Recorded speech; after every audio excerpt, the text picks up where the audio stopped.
미디어가 전하는 이슈에 대한 다양한 분석과 팩트체크까지 바로 보고 뒤집어 보고 꼭꼭 씹어보기 위한 미디어 비평 프로그램 열린 라디오 YTN.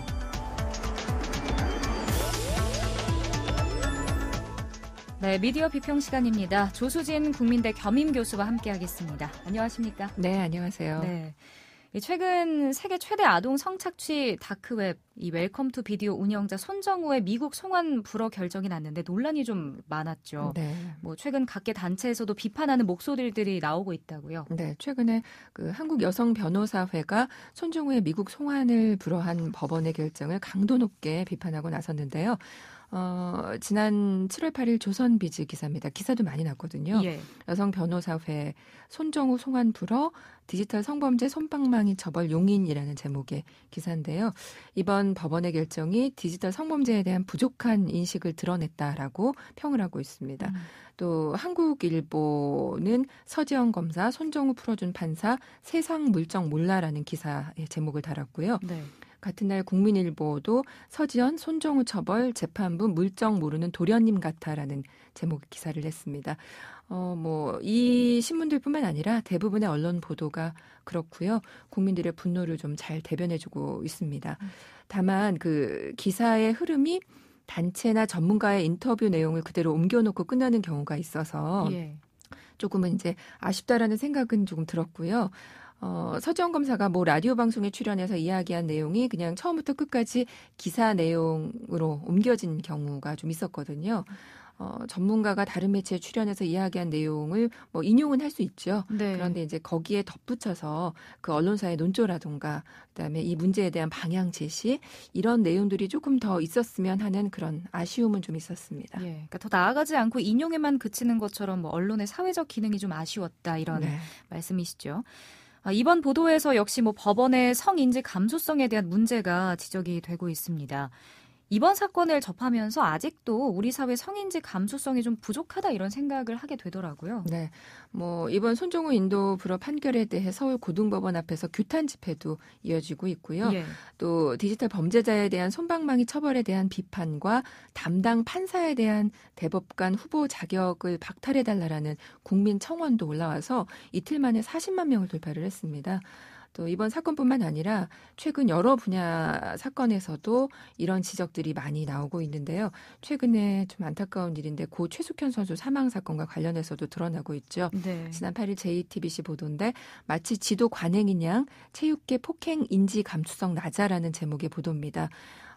체육계에서 오래된 문제인데 이번 사건에서는 팀 닥터의 폭행뿐만 아니라 성추행 관련해서도 지금 문제가 제기되고 있는 상황입니다. 예. 종교계 관련해서도 최근 보도가 된 게 있는데요. 경향신문 7월 9일자 보도입니다. 남편도 목사인데 왜 사모 안 하고 목사하고 싶나? 목사고시 면접서 성차별이라는 제목의 기사인데요. 기독교의 교단 목사고시 면접 과정에서 면접관들이 한 여성 면접자에게 한 발언이 이렇게 알려지면서 비판을 받은 거거든요. 네. 그래서 관련 그 신학대 여학생회를 비롯한 단체의 비판 성명이 나오자 그 고시위원회가 사과와 함께 제도적 개선을 약속하기도 했습니다. 이런 일도 있었습니다. 예, 그럼 종교계에서도 이런 문제가 있었다는 게 사회에 성차별적인 문제가 만연하다라는 걸 보여준 것 같은데 그렇습니다. 다른 분야에서도 혹시 이런 문제가 있었습니까? 예. 이번에 그 9일자 한국일보 보도인데요. 성폭력 피해자와 도란도란 상담, 국방부 피해자 쉼터 장명 논란이라는 제목의 기사입니다. 네. 그러니까 이제 취지는 좋았어요. 국방부가 성폭력 피해자의 심리적 안정을 돕겠다라는 취지로 쉼터를 만들었거든요. 근데 이제 그 쉼터의 이름이 도란도란이에요. 우리가 왜 도란도란이라고 하면 이렇게 재미난 얘기들이 이렇게 3, 4, 5 모여서 하는 그런 네. 분위기인 거잖아요. 내부 공모를 거쳐서 투표로 결정된 이름이라고는 하는데 쉼터 이름이 적절하냐는 그런 비판을 받고 있습니다. 예. 그러니까 성폭력 피해를 정답게 이야기할 주제로 인식한 것 아니냐 등 군의 성인지 감수성을 지적하는 목소리가 내부에서도 나오고 있는 상황입니다. 네, 말씀해 주신 대로 다양한 분야에서 문제가 좀 되고 있었던 것 같은데 여론은 어떤가요? 네. 이번 여러 가지 지금 말씀드린 사건에서도 보면 굉장히 국민들이 분노하고 있는 경우들이 많고요. 한국 여성 정책연구원이 만 19세에서 59세 성인 남녀 2,012명을 대상으로 지난 2019년 2월에 실시한 설문조사 결과를 보면은요.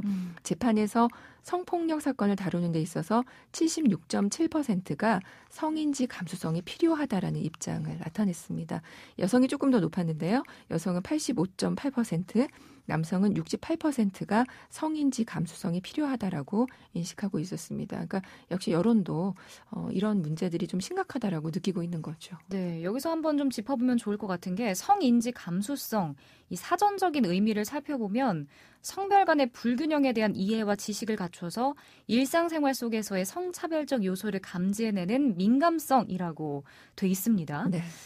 우리 사회에서 이렇게 성인지 감수성이라는 말이 본격적으로 사용된 게 언제부터인가요? 이제 판결에 성인지 감수성이라는 개념이 처음 등장해서 화제가 된 게 2018년 모 대학 교수의 학생 성희롱 사건에서였습니다. 예. 당시 대법원의 판단은 가해자가 교수고 피해자가 학생이라는 점, 또 그 행위가 반복적으로 이루어졌다는 점을 고려할 때 성희롱 여부에 대한 인정은 사회 전체의 일반적이고 평균적인 사람의 기준에서 볼 것이 아니라 피해자들과 같은 처지에 있는 평균적인 사람의 입장에서 판단해야 한다라고 본 겁니다. 그래서 즉 그 성희롱 피해자가 보이는 특수한 태도를 고려하는 것을 성인지 감수성의 역할이라고 판시를 했거든요. 네. 그 양성평등기본법 5조 1항에 보면은요, 법원이 성희롱 관련 소송의 심리를 할 때에는 그 사건이 발생한 맥락에서 성차별 문제를 이해하고 또 양성평등을 실현할 수 있도록 성인지 감수성을 잃지 않아야 한다라고 돼 있습니다. 그러니까 사실은 이 성인지 감수성이라는 개념이요. 아까 그 아나운서님께서 그 정의를 읽어주시긴 했지만 사실은 매우 추상적이고요. 포괄적이고 그런 개념이죠. 그러나 이제 법원은 성범죄 관련 판결을 할 때 성인지 감수성을 고려해야 한다고 명시적으로 판시는 하고 있는 겁니다. 성인지 감수성이라는 게 이제 남녀의 역할에 대한 불평등하고 차별적인 요소, 고정관념을 민감하게 받아들이는 정도를 얘기하는 거거든요. 그러니까 성인지 감수성이 있다 없다 문제가 아니라 정도에 따라서 아주 다양한 그런 스펙트럼으로 존재할 수 있는 거라고 생각하시면 될 것 같습니다. 네, 그러니까 성인지 감수성이 뭐 정도에 따라서도 다르고 뭐 상황에 따라서도 다르고 이렇게 다양하게 존재하니까 한 가지로 딱 정의를 내릴 수는 없는 것 같아요. 네. 이런 사건들 일어났을 때 언론 보도 행태는 어땠습니까? 네. 미투 운동 이후에 언론계 성인지 감수성 고찰과 피해자 보호를 위한 성범죄 보도라는 논문이 있는데요. 이 연구에서 이제 2019년 2월부터 4개월 동안 언론중재위원회 자료를 토대로 시정 권고를 받은 관련 기사들을 검토를 합니다. 쭉 살펴보니까 보도 유형으로 크게 4가지가 이제 요약이 되거든요. 성폭력 피해자를 부각하는 거, 또 성폭력 피해자 사생활을 공개하는 거, 성폭력 피해자의 사생활 관련 선정적인 묘사를 하는 거, 그다음에 성폭력 가해자 범행 수법을 묘사하는 거. 네. 이렇게 이제 4가지 유형으로 언론 보도가 분류가 되더라라는 연구 결과가 나왔고요. 이 중에서 이제 성폭력 가해자 범행 수법 묘사가 가장 많은 부분을 차지하고 있었습니다. 네. 그러니까 미투 운동과 관련한 언론 보도 속에서 그 피해자의 특수한 상황을 배려하는 모습을 좀 찾아보기 힘들고 또 오히려 많은 언론이 제 기능을 하지 못하는 것을 넘어서 피해자에게 2차 피해를 가했다라는 그 지적이 나올 정도라고 말하고 있고요. 이러한 미투 보도에서 계속 제기되어 온 문제점은 성인지 감수성의 결여, 우리가 지금 얘기했던 그다음에 피해자에 대한 몰 이해로 요약된다라고 밝히고 있습니다. 뭐 이런 연구가 여러 개가 있는데 또 다른 연구에 보면 미투 운동 이후 한국신문에 나타난 성별 갈등 보도 분석이라는 또 논문이 있거든요. 여기에도 보면 미디어의 성인지 감수성 제고, 또 사실 확인과 심층 보도의 중요성 등 아까 제가 왜 그냥 단순히 전달만 하고 방향성이나 이런 제시가 없었다고 했잖아요. 근데 이런 심층 보도가 필요하다. 저널리즘 윤리 차원의 제고 이런 것들이 요청된다라고 역시 다른 논문에서도 밝히고 있습니다. 최근에 그 여러 가지 불미스러운 일들이 계속되고 있는데요. 그 전 부산시장 성추행 미투 폭로 이후에 부산민주언론시민연합회 기자회견에서도 강조가 된 내용인데 언론이 권력관계에 의한 폭력이란 본질을 빼고 선정적인 이슈라던가 또 정략 이슈로 사건을 다뤘다라고 지적을 하기도 하고요. 그 언론진흥재단의 비카인즈 검색을 해보면 언론이 폭로한 뒤에 불과 한 달 동안 2,769건의 기사를 쏟아내면서 집중 조명을 했지만 문제 개선에 힘을 모으는 것보다는 2차 가해의 주체가 됐다라고 비판을 하고 있습니다. 네. 또 이 밖에도 이제 방송 진행자, 출연자도 성인지 감수성에 대해서 사실 민감할 필요가 있잖아요. 그런데 뭐 웃음의 소재거리로 삼는다든가 하는 태도로 방송통신심의위원회에서 법정 제재 주의를 받고 사과 방송까지 한 경우들도 있었거든요. 예. 그러니까 아직은 좀 많이 부족하다는 생각이 듭니다. 네. 아직까지 부족하다라고 말씀해 주셨는데 그래도 과거에 비하면 조금 성인지 감수성이 높아지지 않았나라는 그렇긴 생각도 하죠. 들거든요. 네. 그래도 부족하다는 느낌은 드는데 앞으로 어떤 노력이 필요할까요? 네. 이번 손정우의 미국 송환을 불허한 법원의 결정과 관련해서 법관에 대한 성인지 감수성에 대한 체계적인 교육 훈련이 필요하다라는 지적도 계속 제기가 되고 있고요. 네. 또 언론에 대해서도 역시 교육과 스스로의 자정의 노력이 필요하다라는 지적을 하고 있습니다.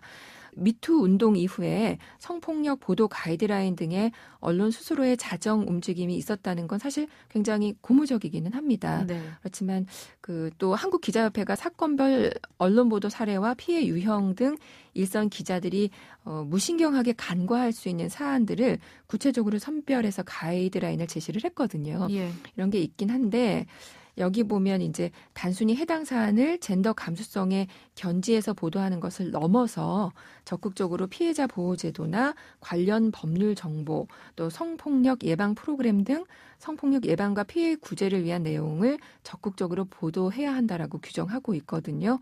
그런데 이제 이런 게 있긴 하지만 잘 지켜지지 않는 경우가 많다라는 게 또 현실입니다. 예. 그래서 이제 스스로의 자정 노력도 필요하겠고요. 이런 그동안 제가 계속 얘기했지만 재난보도 준칙도 있고 계속 있어 왔잖아요. 네. 근데 있는데 지키지 않는 게 문제인 거잖아요. 그러니까 이런 것들을 좀 지키려는 노력이 필요하겠고 그리고 또 시민들의 언론에 대한 지속적인 모니터링도 필요할 것 같습니다. 네. 언론중재위원회, 방송통신심의위원회 등 언론 관계 기관들을 중심으로 성인지 감수성의 가치를 훼손한 보도에 대한 어떤 실질적인 규제책 이런 것도 좀 마련이 필요하지 않을까라는 지적도 많습니다. 네. 그러니까 언론을 보도하는 사람도 준칙을 지켜야 하고 네. 지금 살아가고 지켜보고 있는 시민들의 모니터도 중요하다라고 말씀해 주셨는데 앞으로도 청취자 여러분의 많은 관심이 필요해 보입니다. 오늘 말씀 여기까지 듣겠습니다. 고맙습니다. 네, 고맙습니다. 지금까지 조수진 국민대 겸임교수였습니다.